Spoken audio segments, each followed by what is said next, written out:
जंगल में टुनटुनी चिड़िया अपने साथ छोटे छोटे बच्चों के साथ रहती थी। टुनटुनी यहाँ वहाँ काम करके अपने बच्चों को पाल रही थी।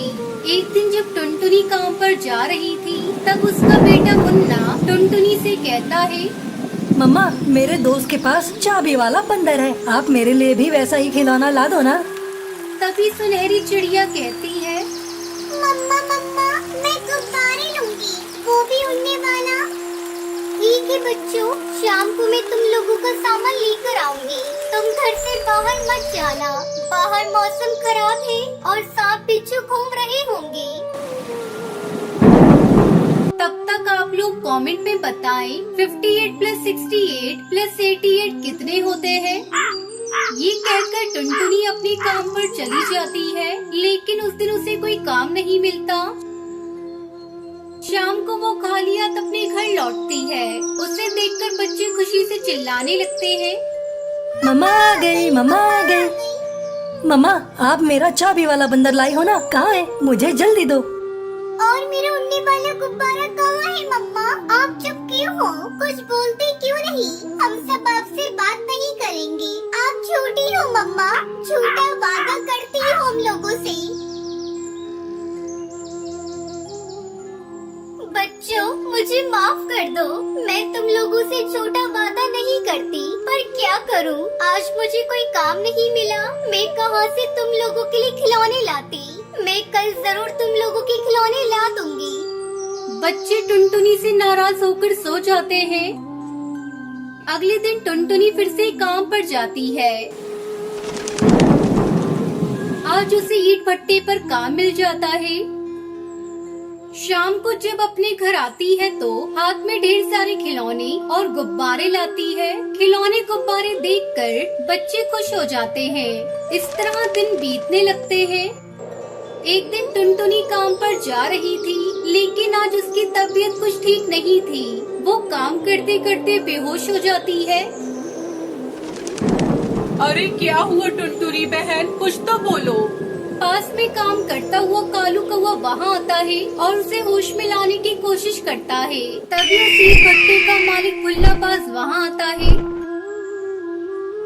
अच्छा, तो यहाँ काम नहीं आराम हो रहा है।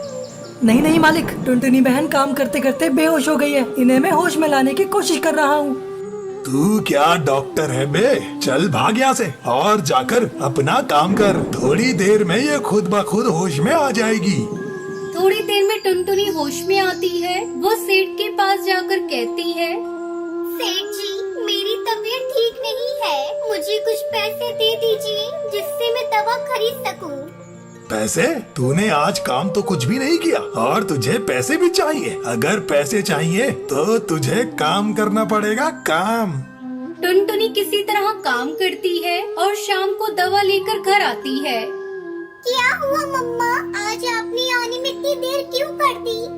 बच्चों, मेरी तबीयत ठीक नहीं है, इसलिए काम करने में देर हो गई। चलो मैं अब भोजन बनाकर तुम लोगों को खिला देती हूँ।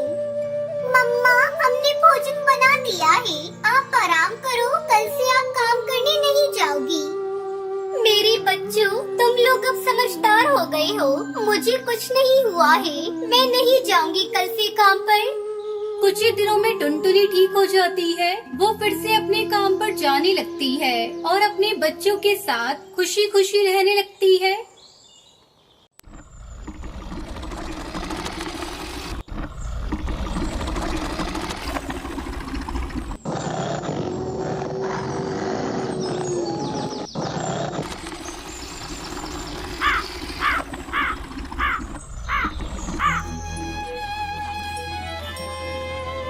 बचाओ बचाओ, भेड़िया आया, भेड़िया आया। कोई जोर जोर से चिल्ला रहा था। चिल्लाने की आवाज सुनकर जंगल के पक्षी हाथों में डंडे लेकर आवाज की तरफ दौड़ पड़े। वो कहते जा रहे थे, अरे डरना मत, तुम्हें बचाने के लिए आ रहे हैं, बिल्कुल मत डरना। हाँ, बिल्कुल मत डरना, हम आ रहे हैं। जब सभी पक्षी पहुँचे तो देखा कि एक चरवाहा कौवा अपने बच्चों के साथ आराम से खड़ा है। तब तक आप लोग कमेंट में बताएं 56 - 12 कितने होते हैं। अरे अरे, कहाँ है भेड़िया? चरवाहा कौवा ने देखकर जोर जोर से हंसने लगा। भेड़िया, मैं तो मजाक कर रहा था। कैसे दौड़े दौड़े भागे भागे आ रहे हैं, मजा आ गया। जंगल वालों को उसके इस मजाक पर बहुत गुस्सा आया और एक पक्षी बोला, तुम्हारे लिए ये हंसने की बात है। भला हम तुम्हारे लिए कितने चिंतित थे और तुम यहाँ केवल बातें बना रहे हो। अरे चलो तो धर्म भैया, इसकी बातों में आकर हमने बेकार में ही अपना समय बर्बाद कर लिया। चलो। कालू चरवाहा गांव के छोटे से घर में अपनी माँ के साथ रहा करता था और रोज अपने साथ बच्चों को खिलाने गांव की दूसरी ओर जंगल के पास जाया करता था। वो अक्सर सोचा करता था कि ये बच्चों को खिलाना भी कितना उबाऊ काम है। इसलिए वो रोज खुद का मनोरंजन करने के लिए नए नए नुस्खे आजमाता रहता था। भेड़िए का भय फैलाना आजकल उसका नया शौक था। एक दिन चरवाहा फिर से जोर जोर से चिल्लाने लगा, अरे बचाओ, बचाओ, भेड़िया आया। अरे बचाओ, भेड़िया आया, भेड़िया आया। कुछ पक्षी फिर उसकी आवाज पर दौड़े आए। फिर चरवाहा खूब हंसा और जंगल के पक्षी को फनफनाए। फिर से एक दो बार उसने ऐसा मजाक किया, पर अब गांव में से कोई भी उस पर भरोसा नहीं करता था। उसके बार बार झूठ बोलने से पक्षी परेशान हो चुके थे। एक दिन खेतों में काम कर रहे पक्षियों को फिर से अचानक चरवाहे की आवाज सुनाई दी, बचाओ, बचाओ, भेड़िया आया, बचाओ, कोई मेरी मदद करो, कोई तो सुनो, बचाओ। लेकिन किसी ने ध्यान नहीं दिया। आपस में वो कह रहे थे, इसको तो आदत पड़ गई है हमें परेशान करने की। फालतू समझ रखा है इसने हमें। अरे बचाओ, कोई तो बचाओ, अरे बचाओ, कोई मुझे बचाओ। आवाज धीमी पड़ती जा रही थी। भेड़ियों को करीब आता देखकर उसकी आवाज बंद हो गई। कुछ देर बाद जंगल वाले सचेत हो गए और चारागाह के पास पहुंच गए। भेड़िए ने तब तक कौवे के साथ दो बच्चों पर हमला कर दिया था। चरवाहा घबराया हुआ पेड़ पर छुपा बैठा था। किसी तरह उसने अपनी जान तो बचा ली, पर अपने प्यारे बच्चों से हाथ धो बैठा। उसे अपनी गलती का एहसास हो चुका था। बार बार झूठ बोलने के कारण ही किसी ने उस पर भरोसा नहीं किया था। तो बच्चों, इस कहानी से हमें सीख मिलती है कि हमें कभी झूठ नहीं बोलना चाहिए। जिसने झूठ कभी न बोला, लोगों का विश्वास न तोड़ा, कठिनाई के वक्त में उसका किसी ने साथ न छोड़ा।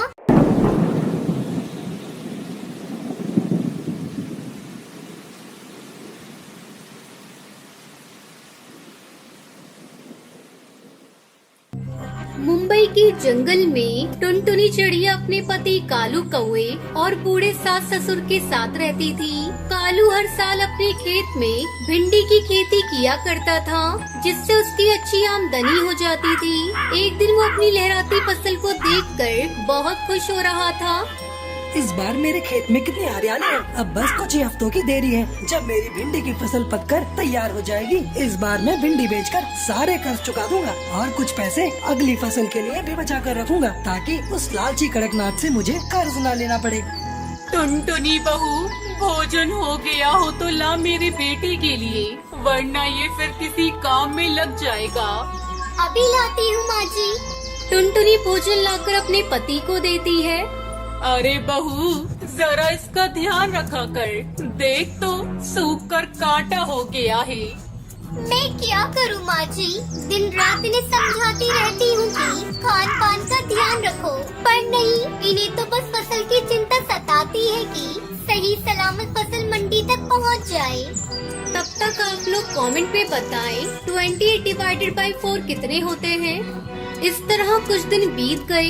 एक दिन कालू खेत से आकर अभी बैठा ही था कि तभी उसके पिता जंगल से आते हैं। क्या है पिताजी, भिंडी तो बहुत बड़ी बड़ी हुई है इस बार, बस कुछ ही दिनों में तोड़ने लायक हो जाएंगी।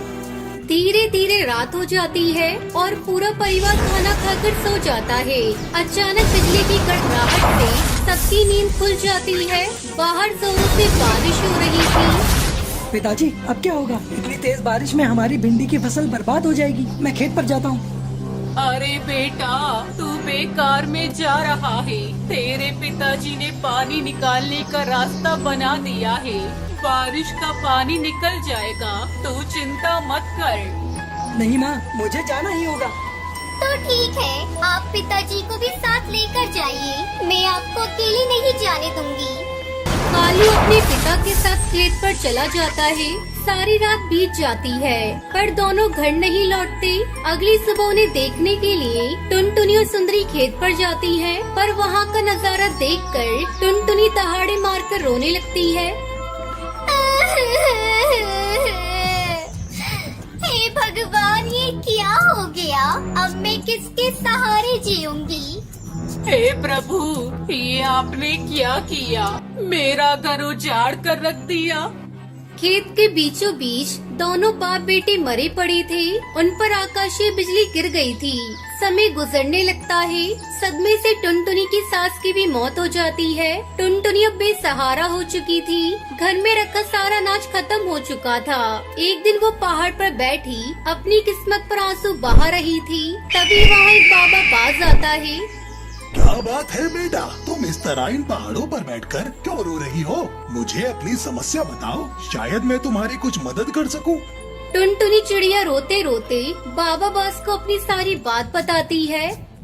बिटिया, तुम्हारी दुख भरी कहानी सुनकर मुझे बहुत दुख हुआ। ये लो, ये आइसक्रीम के चमत्कारी बीज हैं। इन्हें ले जाकर खेत में बिखेर दो और आइसक्रीम की खेती शुरू करो। भगवान तुम्हारा भला करेगा।